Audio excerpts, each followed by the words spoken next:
और इस बीच भोपाल से बड़ी खबर है। बारिश के कारण भोपाल के स्कूलों में छुट्टी घोषित कर दी गई है। भारी बारिश को देखते हुए कलेक्टर ने ये आदेश जारी किए हैं। भोपाल के साथ ही ग्वालियर, विदिशा, शिवपुरी, सीहोर, अशोकनगर, नर्मदापुरम जिलों में भी स्कूलों का अवकाश घोषित किया गया। अलर्ट को लेकर मिली जानकारी के बाद प्रशासन की ओर से फैसला लिया गया है। यह आदेश सीबीएसई, सरकारी सहित सभी स्कूलों पर लागू होगा।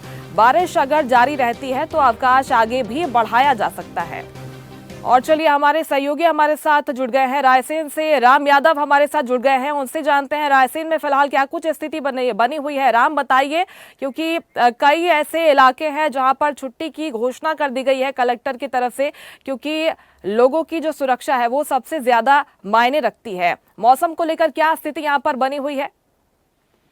बिल्कुल मुस्कान, मैं आपको बताना चाहूंगा, विगत 2 दिनों से हो रही तेज बारिश से रायसेन जिले में जो है जीवन लोगों का अस्त व्यस्त हो गया है। हम अलग अलग तहसीलों की बात कर लेते हैं। सिलवानी में मूसलाधार बारिश के चलते नदी नाले उफान पर थे। जहाँ की साई खेला गांव में, यहाँ पर कई घरों में पानी भर गया है, कई लोगों के पाइप बह गए हैं और कई किसानी की सामग्री बह गए हैं, जहाँ तक की यूरिया और खाद तक किसानों का बह गया है। बाढ़ के हालात बेकाबू हो चुके हैं। बेगमगंज में निचली बस्तियों में लगातार पानी भर रहा है। वहां पर एसडीएम डोर टू डोर अब कॉलोनियों में जा रहे हैं और लोगों से मिल रहे हैं। एक राहत भरा शिविर जो है डोर टू डोर जाकर लगा रहे हैं। और रायसेन की अगर हम बात की जाए तो रायसेन में परवरिया अरवरिया नदी में 250 मजदूर वहां पर फंस गए थे और वहां पर प्रशासन ने रेस्क्यू किया। जो रायसेन एसडीएम मुकेश सिंह मौके पर पहुंचे थे और स्वदेश न्यूज की टीम भी मौके पर पहुंची थी। तो हम आपको कह सकते हैं कि रायसेन जिले में जो है भारी बारिश से हालत बेकाबू होते जा रहे हैं। लगातार बारिश से लोगों का नुकसान हो रहा है। लोगों का जो जीवन है वो अस्त व्यस्त हो रहा है। ज्यादा बारिश को देखते हुए जो रायसेन कलेक्टर है अरुण कुमार विश्वकर्मा, उन्होंने सभी शासकीय और अशासकीय विद्यालयों की बच्चों की छुट्टी घोषित कर दी है। तो कहीं ना कहीं जो जीवन है भारी बारिश से अस्त व्यस्त है। हालांकि मौसम विभाग ने और भी चेतावनी दी है कि आने वाले 24 घंटे में यहाँ पर और जोरदार बारिश देखने को मिल सकती है। लेकिन कहीं ना कहीं जो कॉलोनियां हैं उनमें पानी भर रहा है, लोगों के घरों में पानी पहुंच रहा है। कहीं ना कहीं जो प्रशासनिक जो अधिकारी हैं वो लगातार यहाँ पर नजर बनाए हुए हैं और हालातों का जायजा ले रहे हैं। मुस्कान, राम, ग्रामीण इलाकों की फिलहाल क्या स्थिति बनी हुई है? क्योंकि अगर भारी बारिश होती है तो सबसे ज्यादा प्रभावित ऐसे ही इलाके होते हैं जो निचले इलाके होते हैं। वहां पर जलभराव की समस्या का सामना खासतौर पर ग्रामीण इलाके के लोगों को करना पड़ता है। वहां पर क्या स्थिति बनी हुई है? देखिए, मैं आपको बताना चाहूंगा, निचली जो बस्तियां हैं वहां पर जी। हालात और भी बेकार हैं। सिलवानी में कल सड़कों पर 10 फीट पानी बह रहा था, लोगों के घरों में पानी भर गया था। और तो ऐसी तस्वीरें हमारे सामने आई थी जो वहां पर बच्चे डर चुके थे और वो बेहोश हो गए थे। वहीं साइकिला की अगर बात की जाए तो जो नदी किनारे मकान बने हुए हैं उनके घरों में पानी भर गया है। उनके घर में जो है छाती छाती तक जो है पानी पहुंचा है। तो कहीं ना कहीं हालात बेकार है निचली बस्तियों में। निचली बस्तियों को लेकर भी यहाँ पर प्रशासन अलर्ट है। जिले के कलेक्टर अरुण कुमार विश्वकर्मा लगातार जो है अधिकारियों की मीटिंग ले रहे हैं और निर्देशित कर रहे हैं कि जो निचली बस्तियां हैं उनका पूरा ध्यान रखा जाए। जो एसडीआरएफ की टीम है, प्रशासनिक अधिकारी हैं, एसडीएम, तहसीलदार, वो लगातार जो है निचली बस्तियों पर नजर बनाए हुए हैं। जी बिल्कुल राम, और जिस तरह की घटनाएं सामने आई हैं, कई ऐसे इलाके हैं जहां पर जर्जर भवन होते हैं और भारी बारिश के कारण ये जर्जर भवन हादसे का सबब आगे बन सकते हैं। कई स्कूल हैं जो कि जिनकी बिल्डिंग्स गिर गई है। जिस तरह से राजस्थान का मामला भी सामने आया था, हमने देखा कि बच्चों की मौत हुई है। यहाँ पर इस तरह के जर्जर भवन तो मौजूद नहीं है, क्योंकि इन्हें चिन्हित करना बहुत जरूरी हो जाता है बच्चों की सुरक्षा को देखते हुए। बिल्कुल, जैसे कि राजस्थान के झालावाड़ में बड़ा हादसा हुआ था। सास की जो बिल्डिंग थी वो सास की प्राथमिक शाला की, वो वहां का जो छत गिर गया था और 7 बच्चों की दुखद मौत हो गई थी। लेकिन कहीं ना कहीं अब रायसेन जिले में भी और मध्य प्रदेश में भी प्रशासन और शासन को ध्यान देना होगा। उनको ये देखना होगा कि कहीं जर्जर भवन तो नहीं, जहां पर छोटे छोटे मासूम पढ़ाई करते हैं, कभी उनके साथ कोई हादसा ना हो जाए। क्योंकि समय रहते पहले ही इन सारी चीजों का जायजा ले लेना चाहिए, निरीक्षण कर लेना चाहिए, ताकि इस तरीके की घटना सामने ना आए। अब हालांकि देखना होगा, स्वदेश न्यूज भी अब ये रियलिटी चेक करेगी कि सरकारी बिल्डिंगों की स्थिति क्या है। अब ये देख के हम आगे और रियलिटी चेक करेंगे। मुस्कान, बिल्कुल राम, और इसमें जो बाकी के विभाग हैं उनकी जिम्मेदारी भी काफी बढ़ जाती है। जिस तरह से बारिश आते ही स्वास्थ्य विभाग की जिम्मेदारी बढ़ जाती है, क्योंकि मौसमी बीमारियां बहुत तेजी से फैलती हैं, संक्रमण का खतरा यहाँ पर होता है, तो उनको भी अलर्ट रहने की जरूरत है। लौटती मैं आपके पास, हमारे साथ रायपुर से संवाददाता हिमांशु पटेल जुड़ गए हैं। हिमांशु, जरा बताइए, क्योंकि रायपुर की कई ऐसी पॉश इलाके थे, कॉलोनी थी, जहां पर जल भराव की जो तस्वीरें थी हैरान करने वाली थी, चौंकाने वाली थी, और इसके बाद अभी क्या स्थिति यहाँ पर बनी हुई है, अपडेट दीजिएगा। जिस तरह से मुस्कान बताना चाहूंगा कि राजधानी रायपुर की रायपुर समेत छत्तीसगढ़ के मौसम अपडेट को लेकर तो मौसम विज्ञानी ने जिस तरह से जो शेड्यूल जारी किया है उसमें साफ तौर पर सुकमा और कुछ क्षेत्रों पर ही हल्की बारिश की संभावनाएं व्यक्त की है। बाकी क्षेत्रों पर हम जिस तरह से देख पा रहे हैं मौसम अभी जो खुला हुआ है, 3 से 4 दिन बाद आज मौसम है, धूप वो है देखने को मिला है। और कहीं ना कहीं बात कर ली जाए मौसम से जो जल भराव से निपटने की तैयारियों को लेकर, तो नगर निगम के महापौर मीनल चौबे ने कल एक सकारात्मक पहल की कि इसके पहले जितने भी महापौर और सभापति रहे हैं सभी की सर्वदलीय एक बैठक कल आयोजित की गई और राजधानी में किस तरह से जल भराव की समस्या को कैसे निपटा जा सके इसके लिए सार्थक रूप से घंटों बैठकर चर्चा की। तो कुल मिलाकर हम देखें कि 19 साल के इतिहास में राजधानी रायपुर नगर निगम वो वहां जल भराव की स्थिति बद से बदतर हालात पर देखने को मिली, जहां जल भराव की स्थिति नहीं होती थी वहां तक अब जल भराव की स्थिति देखने को मिली। कुछ सड़कें तो ऐसी स्थिति बनी जो है जिस तरह से घुटने से ज्यादा पानी जो है सड़कों पर देखने को मिली, 3 से 4 फीट तक वाहन की स्थिति पर रही। तो कई हाहाकार की स्थिति 2 दिन की बारिश में हमने राजधानी में देखा है और इसे लेकर कल बैठक में कई पूर्व महापौर और कई जो है जनप्रतिनिधियों ने अधिकारियों पर भड़ास निकालते हुए साफ तौर पर कहा है कि अधिकारियों की लापरवाही और लचर व्यवस्था के चलते राजधानी में यह स्थिति बनी है। लेकिन राजधानी में शॉर्ट टर्म और लॉन्ग टर्म को लेकर बारिश से निपटने, जल भराव से निपटने के लिए तैयारी के लिए नगर निगम तमाम जो दावे करती थी मुस्तैदी का, लेकिन वो मुस्तैदी का दावा है वो महज 2 दिन 48 घंटे की बारिश से फिसड्डी साबित हुई और लोगों के घरों में जलभराव की स्थिति बनी। राजधानी के 1.5 दर्जन से ज्यादा कॉलोनी, झुग्गी बस्ती से लेके तमाम वो घर है जो जलभराव का शिकार हुए हैं। लोगों के घरों में देर रात तक चूल्हे नहीं चल पाए, खाने नहीं बना पाए, लोगों को रात तक जागना पड़ा, कई समस्याओं का सामना लगातार उनको करना पड़ रहा है। लेकिन नगर निगम लगातार हमने से पहले मौसम बरसात के पहले हमने किस तरह से नालों पर अवैध कब्जे की स्थिति हमने दिखाई थी, तालाबों में अतिक्रमण की शिकायतें हमने लगातार जो खबरों के माध्यम से जनप्रतिनिधि से लेके अधिकारियों कलेक्टरों तक पहुंचाई थी, ताकि समय रहते अधिकारी संज्ञान ले और सजग हो जाए, ताकि जो समस्या है वो जलभराव की स्थिति है वो राजधानी रायपुर वासियों को देखने ना मिले। लेकिन जिस तरह से अधिकारियों की सुस्ती रवैये के चलते कहे या ढिलमुल रवैये के चलते कोई ठोस कार्रवाई सकारात्मक रूप से धरातल पर देखने को नहीं मिली। हम खबरों के माध्यम से जरूर दिखाए हैं, लेकिन अधिकारियों ने समय पर संज्ञान नहीं लिया और आज भी स्थिति यही है कि बड़े नालों की चौड़ाई है लगातार सिमटता गया, एक रिचमंड की तरह वो लगातार कब्जा होते गया और इसी का नतीजा है कि जब बड़े नाले जो है उनका जब चौड़ाई जब छोटा होता है तो शहर में जलभराव की स्थिति बनना लाजमी है और यही स्थिति शहर में बहुत देखने को चिंता मिला। का ये विषय है हिमांशु के हर बार चेताने के बावजूद वही तस्वीर बनती है, लोग परेशान होते हुए नजर आते हैं। इस पर एक्टिव होकर काम करने की जरूरत है। मैं लौटती हूँ आपके पास, दिल्ली का रुख कर लेते हैं। मनोज हमारे साथ वहां से बने हुए हैं। मनोज, जिस तरह का मौसम देश भर में बना हुआ है, चुनौती है प्रशासन के लिए भी, कैसे लोग परेशान ना हो, उनकी सुरक्षा से कोई खिलवाड़ ना हो, इसको लेकर उन्हें मुस्तैदी अब दिखानी होगी। दिल्ली की फिलहाल क्या स्थिति बनी हुई है और मौसम विभाग की तरफ से यहाँ के लिए क्या अलर्ट है, ये भी जानकारी दीजिएगा। तो आज मौसम विभाग ने बोला है कि ज्यादा तेज बारिश होने की संभावना नहीं है और तापमान जो है वो 30 के आसपास बना रहेगा अगले 2 से 3 दिन तक। रही बात सुविधाओं की और इंतजाम की, तो इंतजाम से रेखा गुप्ता जो दिल्ली की मुख्यमंत्री है उन्होंने सभी जो टीम्स है उनको अलर्ट किया है और ये बोला है कि किसी भी स्थिति से निपटने के लिए वो सदा और हर समय तैयार रहे। 24 घंटे के लिए सभी को लोगों को अलर्ट कर दिया गया है और जो भी इस संबंधित विभाग है उनकी ड्यूटी जो है, उनकी जो छुट्टियां हैं वो कैंसिल कर दी गई है। और रेखा गुप्ता ने साफ तौर पर यह भी कहा है कि अगर कोई ऐसा मामला सामने आता है तो तुरंत जो है उनकी टीम वहां पर जाए, रेस्क्यू मोड में अपना काम करे। और दूसरी बात यह कि कल की जो बारिश थी, कल कई इलाके ऐसे थे जिसमें बाहरी पानी भरा और कई जगह पेड़ गिरने की भी सूचना आई। हालांकि 2-3 लोग उसमें इंजर्ड जरूर हुए, लेकिन कोई बड़ी हताहत की बात नहीं है। किनार पे जो दिल्ली का दिल कहा जाता है उसमें पानी भरा, कई जगह पर वहां पर लोगों को निकलने में दिक्कतें आ रही थी। तो दिल्ली के जो कुछ इलाके हैं उनमें पानी भरा जरूर था, लेकिन बावजूद इसके सारी स्थिति सामान्य है, कोई ऐसी स्थिति नहीं है। मौसम विभाग ने जो अभी मैंने बताया कि आने वाले 3 से 4 दिन तक के लिए अलर्ट जारी किया है और बावजूद इसके बोला है कि आज भी मौसम में जो है बादल छाए रहेंगे और बादल छाने के साथ साथ में हल्की बारिश होने की संभावना है। तो बड़ी बारिश आज नहीं होगी ऐसा मौसम। दिल्ली की सरकार की अगर बात करें तो हर टीम जो है एक्टिव मोड पर कर दी गई है। जी बिल्कुल, एक्टिव मोड पर प्रशासन की टीम, निगम की टीम यहाँ पर काम कर रही है। लौटते में आपके पास मनोज, फिलहाल रुक कर लेते हैं देहरादून का। अवनीश गुप्ता वहां से हमारे साथ जुड़ गए हैं।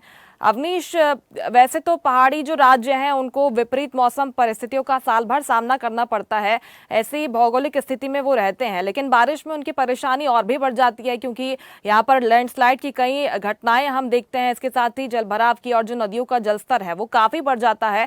इसके कारण जो आसपास के इलाके होते हैं वहाँ के लोग काफी दिक्कतों का सामना करना उनको पड़ता है। क्या अलर्ट मौसम विभाग की तरफ से वहां पर जारी किया गया है और मौसम को लेकर क्या स्थिति बनी हुई है यहाँ पर?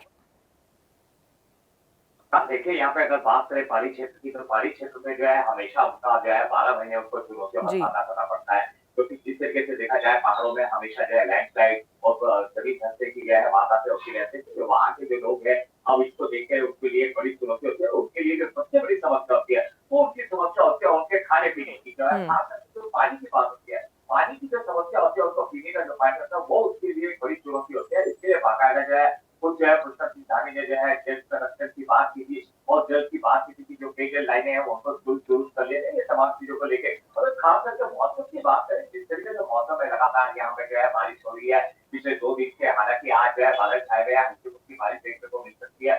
मौसम विभाग ने खुद जारी किया है कि जो खास करके पहाड़ी क्षेत्र है और कहीं ना कहीं जो है बारिश भी देखने को मिल सकती है और उसके लिए जो है यात्रा को सुगम बनाने के लिए जिस तरीके से आदेश जारी किए गए और पुष्कर सिंह धामी ने खुद एसडीआरएफ की टीमों को कहा। और राजधानी की अगर बात करें तो राजधानी में जो है यहाँ पे आपदा प्रबंधन की टीम को जो है यहाँ पे मॉनिटरिंग कर रहे हैं। कुछ जिलाधिकारी वहाँ पे कल जो है आपदा प्रबंधन की केंद्र पे गए थे और उसका कहना था कि जिस तरीके से जलभराव की स्थिति देखने को मिली है उसके लिए पंप का इंतजाम करने की उन्होंने यहाँ पे बात की थी। बिल्कुल, निश्चित तौर पर। और नरसिंहपुर के क्या हालात बने हुए हैं ये भी जानकारी लेंगे। वैभव नेमा हमारे साथ बने हुए हैं। वैभव, बताइए आप जरा कैसा मौसम वहां पर बना हुआ है, क्योंकि 3 दिन के लिए तो पहले से अलर्ट जारी किया गया था। कई ऐसे इलाके जहां के लिए ऑरेंज अलर्ट था, रेड अलर्ट था, स्कूलों में छुट्टी प्रशासन की तरफ से, कलेक्टर की तरफ से यहाँ पर की गई थी। डैम ओवरफ्लो हम देख रहे हैं, जल भराव की समस्या का सामना लोगों को करना पड़ रहा है। नरसिंहपुर के क्या हालात बने हुए हैं फिलहाल? बिल्कुल मुस्कान जी, मैं आपको बता दूं कि बारिश में हाल जो है वह बेहाल किया हुआ है।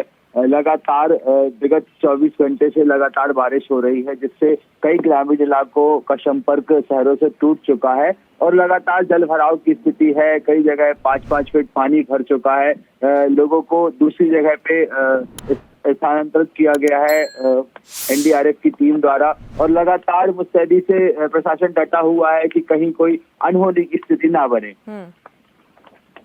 बिल्कुल, निश्चित तौर पर यही कोशिश है कि किसी भी तरह की जनहानि न हो और जो समस्याएं फिलहाल लोग झेल रहे हैं उन समस्याओं से उन्हें तुरंत निजात मिल पाए इस विपरीत मौसम के बावजूद। मैं लौटते हैं आपके पास, भोपाल का रुख कर लेते हैं। हमारे साथ news eight digital Anirudh Sonone जुड़ गए हैं। अनिरुद्ध, भोपाल का अपडेट दीजिएगा, क्योंकि भोपाल में तो जितना कोटा है बारिश का उससे ज्यादा बारिश यहाँ पर हो चुकी है। इसके साथ ही पूरे मध्य प्रदेश में बारिश को लेकर कौन से सिस्टम एक्टिव है, आगे के लिए क्या अलर्ट मौसम विभाग की तरफ से लोगों को क्या चेतावनी अभी जारी की गई है? तक भोपाल और उसके आसपास की बात करें तो यहाँ पे 5 दिनों से सूर्य देवता के दर्शन जनता को नहीं हो पाए और बादलों ने पूरे भोपाल संभाग और आसपास के इलाकों को घेर रखा है। कहीं तेज तो कहीं रुक रुक के बारिश हो रही है और जिसका अलर्ट मौसम विभाग ने पहले ही कर दिया था। और जहाँ तक भोपाल की बात करें तो भोपाल के कुछ निचले इलाकों में जरूर पानी का जल भराव हुआ है, लेकिन महापौर मालती राय ने कल ही कंट्रोल रूम का दौरा किया था। वहाँ पे जनता की समस्याएं जानी और तुरंत टीमों को रवाना करके वाटर लॉगिंग जैसी स्थिति भोपाल में ज्यादातर जगहों पे नहीं बनने दी। और जहां तक बात करें तो भोपाल में भी आज मध्य प्रदेश के कई जिलों की तरह स्कूल बंद है। भोपाल में स्कूल बंद है, राजगढ़ में स्कूल बंद है, अशोकनगर में स्कूल बंद है, हरदा में स्कूल बंद है। तमाम ऐसे जिले हैं जहां पे भारी बारिश के कारण बच्चों को तकलीफ होती थी तो स्कूल बंद है। इसके अलावा बात करें तो विदिशा में बाढ़ के हालात थोड़े बहुत खराब तालाब है यहाँ पे बेतवा नदी पूरी खतरे के निशान से ऊपर बह रही है। और जहाँ तक नर्मदा नदी की बात करें, जो कि मध्य प्रदेश की लाइफ लाइन कहलाती है, वो भी पानी से लबालब है। और कहीं पे भी नर्मदा नदी के तट पे पानी तट के बस्तियों को पानी में डूबने की ऐसी कोई सूचना नहीं है। लेकिन जहाँ तक बांधों की बात करें तो मध्य प्रदेश के तवा बांध, सारणी का बांध समेत कई बांधों में गेट खोल दिए गए हैं। हालांकि प्रशासन पूरी तरह से एनडीआरएफ, एसडीआरएफ टीमें पूरी मध्य प्रदेश की भोपाल से स्थिति पे नजर रखी हुई है। कहीं से भी ऐसी कैजुअलिटी की खबर नहीं है। और जहां तक स्कूलों की बात करें तो झालावाड़ की घटना के बाद मध्य प्रदेश के जो जर्जर स्कूल थे, लगभग मध्य प्रदेश में 90,000 के ऊपर सरकारी स्कूल हैं, जिसमें से 5,000 के लगभग स्कूल जर्जर हैं, उन्हें पहले ही बंद कर दिया गया था। तो सरकार एनडीआरएफ और एसडीआरएफ स्थिति पे नजर रखी हुई है। लेकिन मौसम विभाग ने अलर्ट जारी किया है कि भोपाल सहित मध्य प्रदेश के लगभग 20 जिलों में अगले 2 से 3 दिन तक मौसम ऐसा ही बना रहेगा, यानी तेज और भारी बारिश और कहीं कहीं हल्की बारिश होगी। बिल्कुल, निश्चित तौर पर पहले ही चेतावनी मौसम विभाग की तरफ से जारी की गई थी और कुछ इसी तरह की तस्वीर हमको पूरे मध्य प्रदेश में देखने को मिल रही है। अवनीश, हम बात कर रहे थे, आप भी ये बता रहे थे कि साल भर इस तरह की मौसम परिस्थितियों का सामना पहाड़ी राज्यों के लोगों को करना पड़ता है और खास तौर पर खाने पीने की समस्या उनको झेलनी पड़ती है। और कई जगह पर हमने देखा था कि लैंडस्लाइड के कारण मार्ग अवरुद्ध हो गए थे, नेशनल हाईवे बंद हो गए थे यहाँ पर। उसको लेकर अभी क्या स्थिति बनी हुई है? राजकुमार की जो सड़कें हैं वो अभी भी बंद है, जिसमें कि गाँव का संपर्क अभी बंद पड़ा हुआ है। उसको खोलने के लिए लगातार बीआरएफ की जो टीमें हैं, पीडब्ल्यूडी की टीमें, वो लगातार काम कर रही है। और हालांकि काफी जिस तरीके से देखा जाए जो काम है उसमें कहीं ना कहीं मौसम कई बार असर डाल रहा है। उसको लेकर यहाँ पे लगातार जो प्रशासन है उनका कहना था कि ये सड़कें शुरू कर दी जाएगी। और लैंडस्लाइड के खतरे को देखते हुए यहाँ पे मौसम विभाग ने भी चेतावनी दी कि जो ये लोग हैं वो अपने सुरक्षित स्थानों पर यहाँ पे ले लीजिए। और जो प्रशासन है लगातार जो नदी किनारे लोग बचे हुए थे उनको यहाँ पे शिफ्टिंग की यहाँ पे बात लगातार चल रही है। और उनको माइक के जरिए जो है यहाँ पे अलर्ट कहा जा रहा है कि आप नदी किनारे मत जाइए। किसी बचने के लिए प्रशासन लगातार, खास करके स्वास्थ्य विभाग की बात करें, स्वास्थ्य विभाग भी इस समय अलर्ट मोड पे है। किसी भी स्थिति से निपटने के लिए देखा जाए, जिस तरह से डेंगू की बात करें, डेंगू और मलेरिया का प्रकोप यहाँ पे देखने को मिल जाता है। कई बार अभी भी डेंगू के कई मरीज यहाँ पे देखने को एक्टिव है। तो उसको लेकर प्रशासन लगातार जो है, स्वास्थ्य विभाग भी जो है यहाँ पे जो लोगों पे वो नजर बनाएंगे।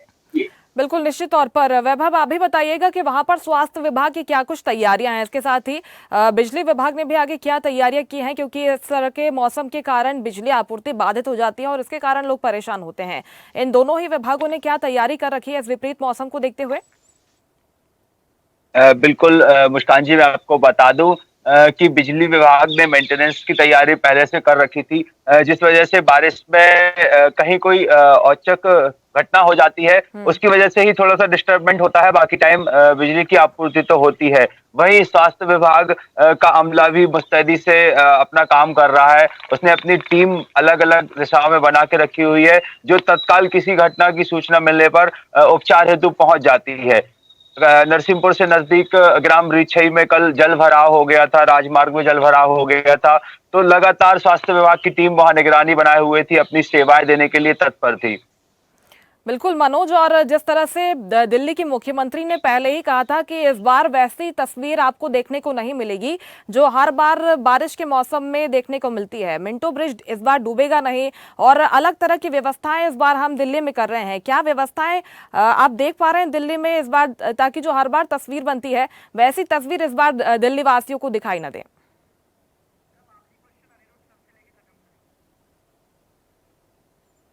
पर जाते हैं तो उसका विपरीत देखने को मिलता है। जैसे कि आपने भी बताया कि मुख्यमंत्री ने ऐसे ऐसे दावे किए थे, घोषणा पत्र में भी कहा था कि यमुना को ठीक करेंगे, यमुना का पानी लोगों के घरों में नहीं जाएगा और बारिश का पानी लोगों के घरों में नहीं जाएगा, सड़कों पर नहीं जाएगा। बावजूद उसके ये तमाम जो मिंटो ब्रिज की अभी आपने बात की, तो मिंटो ब्रिज बारिश से लबालब भरा हुआ था और उन्होंने ये कहा था कि अभी समय है और इसके समय के साथ साथ में हमारी टीम जो है लगातार काम कर रही है, जल्दी इस पर काबू पा लिया जाएगा। और अब रही बात बिजली की, अगर बात करें तो बिजली में बहुत दिनों से हमने ये देखा था कि बिजली 24 घंटे दिल्ली में आती थी। कल बिजली जो है लगभग कई घंटों बाधित रही कई इलाकों में। तो ये तमाम चीजें जो हैं, बिल्कुल, ये तमाम व्यवस्थाएं इस बार दिल्ली वासियों के लिए की गई है ताकि वो समस्याएं न झेले। अनिरुद्ध, आगे के लिए मौसम विभाग ने क्या कहा है, क्योंकि अभी तो कोटा पूरा हो गया है भोपाल के बारिश का, आगे क्या अलर्ट है लोगों के लिए?